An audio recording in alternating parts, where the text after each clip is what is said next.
অবশেষে এই বৃষ্টি ভেজা ওয়েদারে 5-6 দিনের জন্য বেরিয়ে পড়লাম একটু বেরু বেরু করতে। কেতেই বৃষ্টি ভেজা ওয়েদার, কখনো রোদ কখনো গরম কখনো ঠান্ডা, আর কোথাও ঘুরতে গিয়ে ত্বক আর চুলের যত্ন কিন্তু একদমই হয় না। আমি ভাবলাম কোথাও ঘুরতে যাওয়ার আগে 5-7 দিনের জন্য কিভাবে আমি চুল আর ত্বকের যত্ন করি সেটাই তোমাদের সাথে আজ একটু শেয়ার করব। তার আগে বলে দিই, ওয়েলকাম টু মাই চ্যানেল নবস লাইফে সবাইকে স্বাগতম। সবাই কেমন আছো? আশা করি সবাই ভালো আছো। তোমাদের রিকোয়েস্টে কিন্তু আরও একটি স্কিন কেয়ার আর একটা হেয়ার কেয়ার ভিডিও আমি নিয়ে চলে এলাম। তোমরা শেষ পর্যন্ত দেখো আর অবশ্যই আমার চ্যানেলটা কিন্তু সাবস্ক্রাইব করে দিও।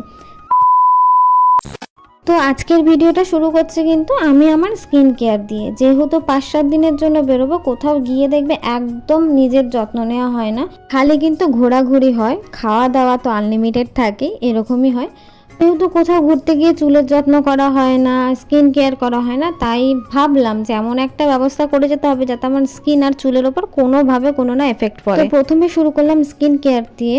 তো স্কিন কেয়ার করার জন্য কিন্তু আমি এখানে কতগুলো বরফ নিয়ে নিয়েছি, মানে আইস কিউব নিয়েছি, ওইটা দিয়ে কিন্তু ভালো করে মুখটাতে ম্যাসাজ করব। এবার তোমাদের একটা কথা বলি, আমার হাতে না সময় বড্ড কম ছিল, তার জন্য আমি সরাসরি বরফটা মুখে দিয়ে দিয়েছি। তোমরা অবশ্যই কী করবে বলো তো, সাদা যে মলমলের কাপড় হয় না, কিংবা কোনো পরিষ্কার কাপড়ের সাথে বেঁধে তারপরে সুন্দর করে মুখে ম্যাসাজ করবে। কারণ আইস কিন্তু এক জায়গায় যদি কন্টিনিউ ম্যাসাজ করা হয়, এই জায়গাটাই কিন্তু পুড়ে যায়, জানো তো, সেই লাল লাল হয়ে যায়, সেটাই কিন্তু অ্যাকচুয়ালি স্কিনটা বার্ন হয়, আর পরে কিন্তু ওখানটা থেকে কোনো র্যাশ ইনফেকশনও হয়ে যেতে পারে। তাই বলছি, আইস কিন্তু অবশ্যই কোনো একটা কাপড়ের সাথে বেঁধে তারপরে মুখে ম্যাসাজ করবে। জানো বরফ আমাদের স্কিনকে কিভাবে হেল্প করে? যে মুখে যে ডেড সেলগুলো আছে না, মানে মৃত কোষগুলো, ওগুলো কিন্তু সরিয়ে দিয়ে যে ওপেন কোষগুলো, মানে যেই সজীব কোষগুলো আছে, সেই কোষগুলোকে কিন্তু জীবিত করে। এর ফলে কিন্তু আমাদের স্কিনটা ভীষণ ভালো থাকে। আর বরফের বদলে তোমরা ঠান্ডা জলও বারবার করে ফেসে অ্যাপ্লাই করতে পারো, এটাও কিন্তু ভীষণ উপকার। তো এবার বলি আমার চুল। দেখো আমি যেখানেই যাই না কেন, আমার স্কিনের থেকে না আমার চুল নিয়ে আমি বেশি টেনশনে পড়ে যাই। তো কি করব, কোথাও যাব, ঠিকঠাক করে জল খাওয়া হবে না, চুলের যত্ন নেওয়া হবে না, অয়েল ম্যাসাজ করা হবে না, ম্যাসাজ করা হবে না, চুলের ব্যায়াম করা হবে না, কি করা যেতে পারে? আমার হাতে আছে, চুলকে আমি একটু হাইড্রেট রাখতে পারি। তো এই কারণে কিন্তু আমার যে ঘরোয়া পদ্ধতিতে যেই হেয়ার সিরাম, সেটাই কিন্তু তৈরি করে নিয়েছি। আগে কোনো রোজ ওয়াটার ব্যবহার করিনি, নর্মাল জলটা দিয়েছি, আর একটু বেশি করেই দিয়েছি যাতে আমার চুলে সব দিতে পারি, আর চুলটাতে জানি অন্তত চুলে জানি জলের ঘাটতি না থাকে। তো জলের সাথে আরেকটু ময়শ্চারাইজার আর একটু হাইড্রেট রাখার জন্য কিন্তু অ্যালোভেরা জেলটা দিয়েছি। অ্যালোভেরা জেলে তো ভিটামিন ই আছে, ভিটামিন B7 আছে, আর জলের সাথে অ্যালোভেরার যেই মিক্সচারটা, এটা কিন্তু আমার চুলকে অনেক বেশি হাইড্রেট রাখতে সাহায্য করবে। অ্যাটলিস্ট চুলের খাদ্য হিসাবে জলটা আমার চুলে ঠিকঠাক করে কিন্তু বজায় থাকবে। তো আমি দেখো এই মিশ্রণটা, এই হেয়ার সিরামটা কিন্তু ভালো করে চুলে কিন্তু অ্যাপ্লাই করে নেবো। আর এদিকে দেখো আমি একটা কথা বলতেই ভুলে গেছি, আমি কিন্তু রেডি হয়ে গেছি। আমি মনে করে কোথাও যাওয়ার জন্য না একটা কমফোর্টেবল ড্রেস পরা খুব দরকার। সেই কারণে কিন্তু আমি একটা ওভারসাইজ টি-শার্ট পরে নিয়েছি, আর ঢিলেঢালা একটা প্যান্ট পরে নিয়েছি, মানে জিন্স পরে নিয়েছি। তো একদম সিম্পল অ্যান্ড সোবার একটা লুক। তোমরা কমেন্ট করে জানিয়ে আমাকে কেমন লাগছে, তবে অবশ্যই ভিডিও শেষে, এখন আমার সাজুগুজু হয়নি। তো হেয়ার সিরামটা দেখো পুরো চুলে কিন্তু ভালো করে অ্যাপ্লাই করে নিয়েছি। প্রথমে স্ক্যাল্পে দিয়েছি, তারপরে অয়েল ম্যাসাজের মতন করে কিন্তু চুলে ব্যবহার করেছি। চুলের আগা থেকে ডগা পর্যন্ত আমি কিন্তু এই হেয়ার সিরামটা ব্যবহার করেছি যাতে আমার চুলটা হাইড্রেট থাকে, ময়শ্চারাইজার থাকে। মানে এই সিরামটা কিন্তু চুলটাকে প্রচণ্ড পরিমাণে ময়শ্চারাইজিং করতে সাহায্য করবে। আর সবচেয়ে বড় কথা কি জানো তো, স্কিন আর চুলের জন্য প্রধান খাদ্য কিন্তু জল। হাইড্রেশনটা ভীষণভাবে দরকার। তোমার চুল আর স্কিন যদি হাইড্রেট থাকে, অটোমেটিক কিন্তু গ্লো করবে। র্যাশ, চুলকানি, এক্সেট্রা এক্সেট্রা, খুশকি, পলিউশন সব কিছুর থেকে কিন্তু এটা রক্ষা করবে। তো দেখো আমি কিন্তু হেয়ার সিরামটা সুন্দর করে চুলে দিয়ে দিয়েছি, তারপরে কিন্তু চুলটা বেঁধে রেখেছি। কেন বলো তো, যাতে আমার হেয়ার সিরামটা চুলের সাথে ভালো করে সোপ করে। চুলটা পুরো শুকালেই কিন্তু আমি চুলটা আবার বাঁধবো, কারণ এই হেয়ার সিরামটা ভীষণ প্রয়োজন চুলে ব্লেন্ড হওয়া। তো এবার দেখো হেয়ার সিরামটা অ্যাপ্লাই করার পরে এবার আমি চলে এলাম ফাইনালি আমার মেকআপ নয়, জাস্ট বেরোবো, একটু সানস্ক্রিন এসব তো অ্যাপ্লাই করতে হয়, কিছু না সাজুগুজু করে গেলে তো ভালো লাগে না।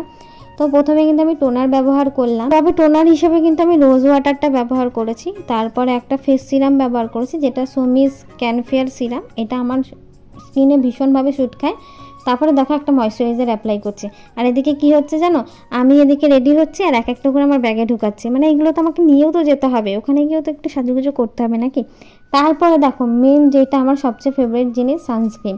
এখানে জানো তো আমি দুখানা সানস্ক্রিন ব্যবহার করেছি, একটা হলো ক্যানফেয়ার 15 আর একটা হলো ক্যানফেয়ার 30, দুটো একসাথে মিক্সড করে তারপরে কিন্তু অ্যাপ্লাই করছি, কারণ আমার স্কিনটা প্রচণ্ড পরিমাণে ড্রাই, আবার না একটু গরম লাগলে আবার কীরকম জানি হয়ে যায়, তো আমার দুটোই ব্যবহার করতে হয়েছে, একটা ফাউন্ডেশন বেস আর একটা মানে বিবি ক্রিম বেস এরকম, আর একটা হলো ময়শ্চারাইজার বেস। সবচেয়ে বড় কথা কি জানো, আমি জানো মুখে যেগুলো অ্যাপ্লাই করি আমার মনে হয় কি হাতটা যেহেতু ফাঁকা রয়েছে হাতেও একটু অ্যাপ্লাই করে দিই, মুখের সাথে সাথে আমার হাতটাকেও তো সুন্দর রাখতে হবে, তাই না বলো?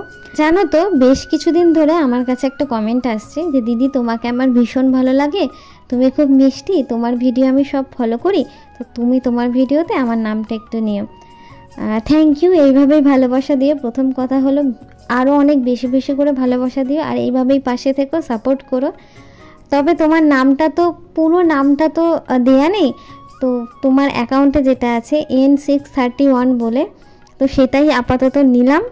তোমার নামটা অবশ্যই আমাকে কমেন্ট করে জানিও, পরের ভিডিওতে অবশ্যই তোমার নামটা আমি আবার নেব, আর এইভাবেই ভালোবাসা দিও।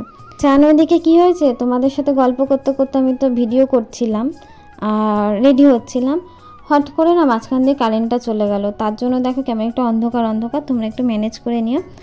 তো এদিকে বলে আমার চুলের সিরামটা কিন্তু একদম শুকিয়ে গেছে, সুন্দর ব্লেন্ড হয়ে গেছে, তারপরে কিন্তু চুলটা আমি একদম গুটিয়ে গাটিয়ে নিয়েছি, কারণ কোথাও একটা জার্নি করব, চুলটা এই গরমে ছাড়া থাকবে, পিচপিচে ভিজে ভিজে থাকবে, আমার একদম ভালো লাগে না, তো আমি কিন্তু চুলটা ভালো করে গুটিয়ে নিয়েছি। আর আমার হালকা পাতলা সাজ মানে একটু লিপস্টিক, একটু কাজল আর একটা টিপ কিন্তু লাগবেই। জানো তোমরা হয়তো আমাকে অনেকেই ভাবতে পারো সবসময় কেন টিপ পরি, আমার মনে হয় টিপ ছাড়া আমাকে ভালো লাগে না।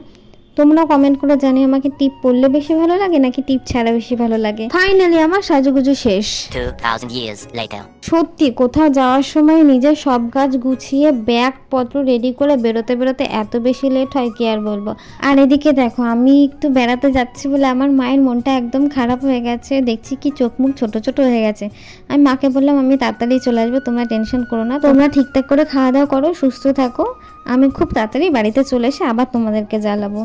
তো আমি বেরিয়ে পড়লাম। জানো আমি যতক্ষণ আমাকে দেখা যাচ্ছিল আমার মা ততক্ষণ দাঁড়িয়ে দাঁড়িয়ে আমাকে টাটা টাটা করেই যাচ্ছে, এটা হলো প্রত্যেকটা মায়ের মনে হয় স্বভাব বৈশিষ্ট্য, আর ভালোও লাগে।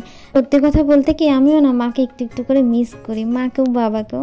জানো আমাদের বাড়ি থেকে স্টেশনে পৌঁছাতে 4টে ব্রিজ দেখা যায়, একটা রেল ব্রিজ, একটা কাঠের ঝুলন্ত ব্রিজ, আর একটা হলো যেখানে গাড়ি বাস যায়, আর আকাশ। আজকে দেখছি নিচে জলপথ, সড়কপথ, আকাশপথ সব একসাথে। তো টিকিট কেটে আমি স্টেশনে উঠলাম, আর এদিকে দেখো ট্রেনও চলে আসছে। জানো যখন ট্রেনে উঠছিলাম সত্যি মায়ের কথা এত বেশি মনে পড়ছিল, ভালো লাগছিল না। আজকে একা একা বেরো যাচ্ছি, তো অ্যাকচুয়ালি বেরো কোথায় যাচ্ছি যেন আমার মামা বাড়িতে যাচ্ছি। মা ছাড়া মামা বাড়িতে একটু কেমনই জানি লাগে, তাও গরমের ছুটি বলে আমি একটুখানি যাচ্ছি মামা বাড়িতে, দিদি বাড়িতে, মাসি বাড়িতে, সবার এক জায়গায় বাড়ি, ওখানে একটুখানি থাকবো। আর মামা বাড়ি যাওয়ার সময় না আমার বেশ ভালোই লাগে, খুব মজা করি। আর ছোটোবেলায় কী হতো জানো তো, মামা বাড়িতে এলে আর যখন আসতাম খুব মজা হতো, আবার যখন বাড়ি ফিরতাম তখন কি দুঃখ হতো, কি কান্না পেতো। মাকে বলতাম মা আর একদিন থাকবো, তাও মা জোর করে বাড়িতে নিয়ে যেত না, পড়াশোনা আছে এই আছে ওই আছে, তখন খুব মন খারাপ হতো। আর এখন বছরে 1-8বার আসা হয়।